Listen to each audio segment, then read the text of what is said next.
बीणा बजाते हुए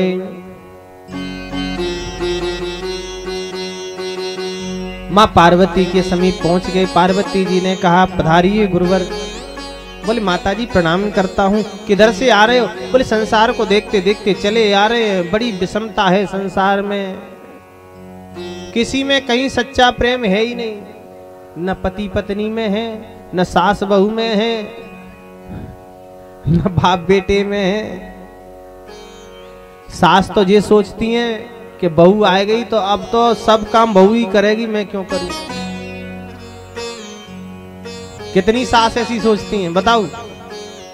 यहां बैठी हैं तिनके बहू तो होंगी सबन के अते का। तो बहू पे रौब झारवे वारी कितने सास ने हाथ उठा के बताइयो? एक हाथ ना उठा के बता रही, यूं कह रही हम तो नेकू रौब ना झार रही। हाँ जी, देखो एक माता जी ने कह रही है, हाँ मैं माए तो बहुत चलेगी,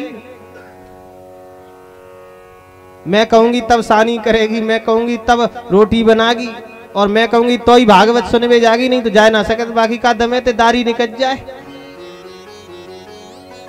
नहीं तो अभाले ही अपने मोड़ा पे कुटवाए दूंगी।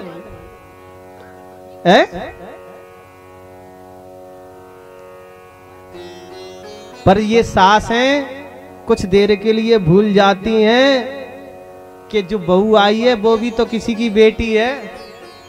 अच्छा एक बात बताओ, तुम्हारी बहू तो रात दिन तुम्हारी खूब सेवा कर रही है, घर में रोटी बनावे, सब्जी बनावे, झाड़ू लगावे और पोंछा बर्तन करे, और तुम्हारे कपड़ा धोए दे, और ससुर जी के भी धोए दे, पगड़ी तो धोई दे, धोती कुर्ता धोए दे।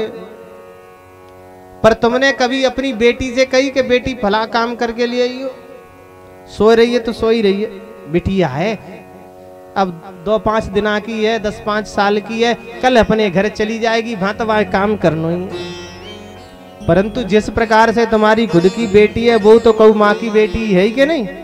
वो सब कुछ छोड़ करके तुम्हारे घर आई है, तो जिस प्रकार से तुम्हारी बेटी किसी के घर जा रही है, उसी प्रकार किसी और की बेटी तुम्हारे घर आई है, तो तुम भी तो उसको अपनी बेटी मान करके रखोगी, तो वो भी तुम्हें अपनी माँ मानेगी, मैया मानेगी, सास नहीं मानेगी।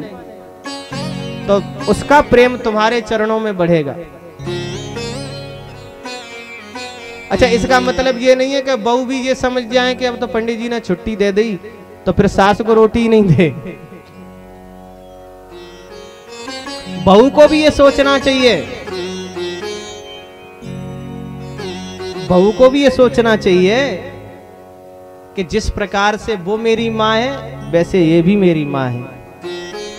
सब्सक्राइब करें हमारे YouTube चैनल साधना गोल्ड को और पाएं वीडियो सबसे पहले, और हाँ बेल आइकन दबाना ना भूलें।